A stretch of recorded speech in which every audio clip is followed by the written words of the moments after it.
Bonjour, je suis Renos Vakis, économiste principal à la Banque mondiale et votre hôte pour accélérer le développement.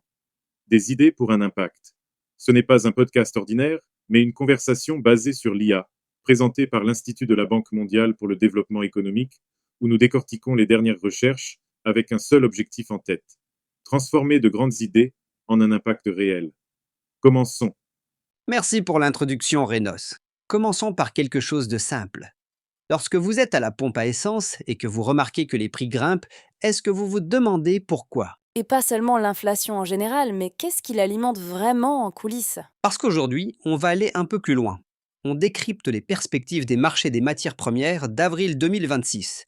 Et honnêtement, on n'a jamais vu ce qui se passe en ce moment. Exactement.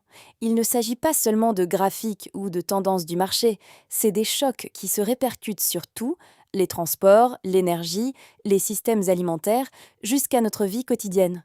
D'accord, alors commençons par le chiffre principal, parce qu'il est impressionnant. Les données montrent une réduction estimée à 10 millions de barils de pétrole par jour de l'offre mondiale de pétrole en mars, comparé au mois précédent. C'est le plus grand choc d'offre de pétrole jamais enregistré. Le plus grand de l'histoire. Et ce qui le provoque, ce ne sont pas seulement des baisses de production, c'est la vulnérabilité des points de passage stratégiques. Alors expliquez-nous ça. Qu'est-ce qui s'est passé exactement? On assiste à un arrêt presque total du transport maritime par le détroit d'Ormuz. Et pour comprendre l'échelle, ce seul détroit gère historiquement près de 35% du pétrole brut maritime mondial. Il voit passer également 20% du pétrole raffiné et 20% du gaz naturel liquéfié. Donc en gros, un seul passage étroit transporte une part massive de l'approvisionnement énergétique mondial. Et puis, soudain, tout s'arrête. Exactement. Et quand ce genre de goulot d'étranglement est perturbé, les prix ne font pas que bouger, ils sautent. Ce qui explique pourquoi les prix mondiaux moyens des matières premières devraient augmenter de 16% en 2026. Et ce n'est pas juste une hausse, c'est un revirement total.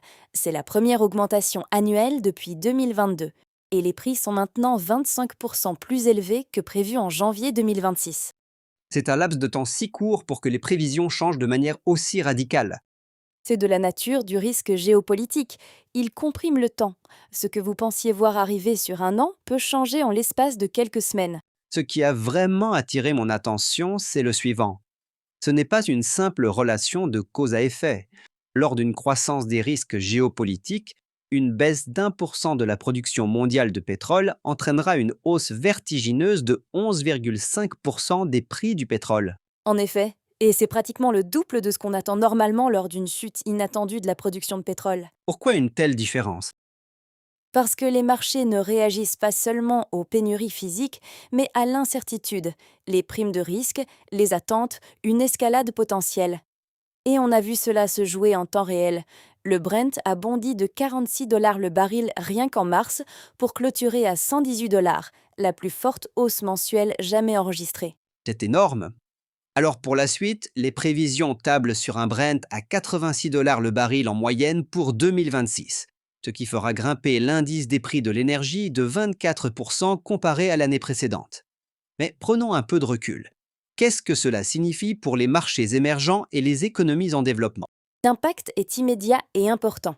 La croissance du PIB de ces économies a été revue à la baisse de 0,4 points de pourcentage à 3,6% pour 2026. Et pour les pays importateurs de matières premières, hors Chine et Inde, c'est encore plus serré.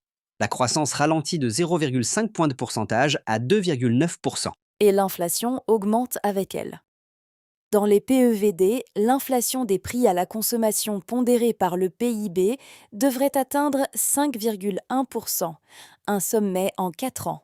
Et ça, en supposant que les choses ne s'aggravent pas. Exactement. Si le prix moyen du pétrole est entre 95 et 115 $ le baril en 2026, l'inflation dans les PEVD pourrait grimper à 5,8%. Et c'est là où les chiffres macroéconomiques commencent à toucher vraiment le quotidien des personnes. Surtout à travers les systèmes alimentaires. Parce que des chocs pétroliers ne se contentent pas d'affecter le carburant, ils augmentent le coût des intrants agricoles. C'est exact. Une hausse géopolitique de 10% des prix du pétrole entraîne normalement une augmentation d'environ 7% des prix du gaz naturel et une hausse d'environ 5% pour les prix engrais. Alors imaginez que vous êtes un petit agriculteur. Vous préparez la saison des semis. Et soudain, les engrais coûtent beaucoup plus cher. Et cela a des conséquences bien réelles. Si le conflit dans le Moyen-Orient ne se termine pas jusqu'à la moitié de l'année, maintenant le pétrole au-dessus de $100 le baril, le Programme alimentaire mondial estime que 45 millions de personnes supplémentaires pourraient basculer dans l'insécurité alimentaire aiguë en 2026. 45 millions. La plupart en Afrique subsaharienne, au Moyen-Orient et en Afrique du Nord. Alors, face à tout cela, que peuvent faire concrètement les décideurs politiques? Pour les pays importateurs d'énergie, il faut des politiques opportunes, ciblées et temporaires, visant à promouvoir une utilisation efficace des carburants et un soutien ciblé pour les ménages vulnérables. Donc, pas de subventions généralisées, mais une aide ciblée. Exactement. On protège ceux qui sont les plus touchés sans fausser l'ensemble du marché. Et pour les exportateurs d'énergie? De la discipline, une gestion budgétaire anticyclique, épargnée lorsque les rendements de l'exportation sont forts pour amortir les périodes de ralentissement lorsque les perturbations des échanges commerciaux ou la faiblesse des prix de l'énergie posent des difficultés. Plus facile à dire qu'à faire. Comme toujours. À présent, parlons d'un autre aspect, les engrais. C'est crucial. Le Moyen-Orient fournit près de 25% des exportations mondiales d'urée et plus de 15% des exportations mondiales d'ammoniac. Et quand le transport maritime est disrupté, Les prix s'envolent. Les prix de l'urée ont bondi de près de 55% en mars, atteignant $725 la tonne métrique, et l'indice des prix des engrais devrait augmenter de 31% cette année. ce qui affecte l'accessibilité financière. Et on a vu ce qui se passe, les agriculteurs réduisent leur utilisation. En 2021 et 2022, l'utilisation d'engrais par hectare en Asie du Sud et en Afrique subsaharienne a chuté énormément. Ce qui a ensuite un impact sur les rendements des cultures et sur l'approvisionnement alimentaire futur. Et il n'y a pas que l'agriculture, les métaux sont aussi sous pression. Oui, l'indice des prix des métaux et des minéraux devrait augmenter de 17% en 2026, atteignant un niveau record. L'aluminium en hausse de 22%, le cuivre de 21%, l'étain de 20%, tous prêts à atteindre des niveaux records. Et voici la partie intéressante. C'est porté par la demande de nouvelles industries Les énergies renouvelables, les véhicules électriques, et les centres de données. c'est vrai, les centres de données représenteront à eux seuls 8% de la croissance de la demande mondiale d'électricité entre 2024 et 2030. Ce qui signifie une demande massive de cuivre et d'aluminium. Mais l'offre ne suit pas. Exactement, l'offre est rigide à court terme et très concentrée. Par exemple, le Moyen-Orient représente environ 7% de la production mondiale d'aluminium et produit près de 25% du soufre mondial qui est essentiel pour extraire le cuivre et le nickel. Donc, les perturbations là-bas ne touchent pas qu'un secteur. Elles se répercutent sur l'ensemble de la chaîne de production et des industries. Ce qui ressort pour moi, c'est à quel point tout cela est interconnecté. Énergie, alimentation, métaux, technologie, c'est un système unique. C'est pourquoi il est essentiel d'investir dans des stratégies visant à réduire la vulnérabilité à ces chocs et à leurs nombreuses répercussions indésirables. Exactement. Pour les économies importatrices de matières premières, cela peut passer par la diversification des sources d'énergie et des voies d'approvisionnement, ainsi que par des investissements dans l'efficacité énergétique. Les technologies liées aux énergies renouvelables ont un rôle essentiel à jouer, d'autant que leurs coûts continuent de diminuer.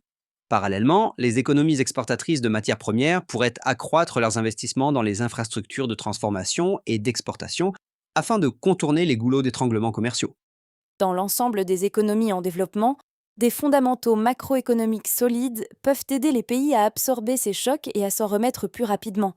Cela suppose de reconstituer des marges de manœuvre budgétaires, de renforcer les capacités institutionnelles et d'investir dans les infrastructures essentielles. Avec les bonnes politiques, la bonne planification et une vision claire des risques, On peut construire des systèmes plus résilients pour l'avenir. je vous passe la parole, Renous. Merci de vous joindre à nous. Vous trouverez le rapport complet sur notre site web en suivant le lien dans la description. N'oubliez pas de vous abonner pour être informé des prochains épisodes. Et avant de partir, comment comptez-vous mettre en pratique ce que vous avez appris? Quel sujet aimeriez-vous que nous abordions ensuite? Nous serions ravis de le savoir. À bientôt.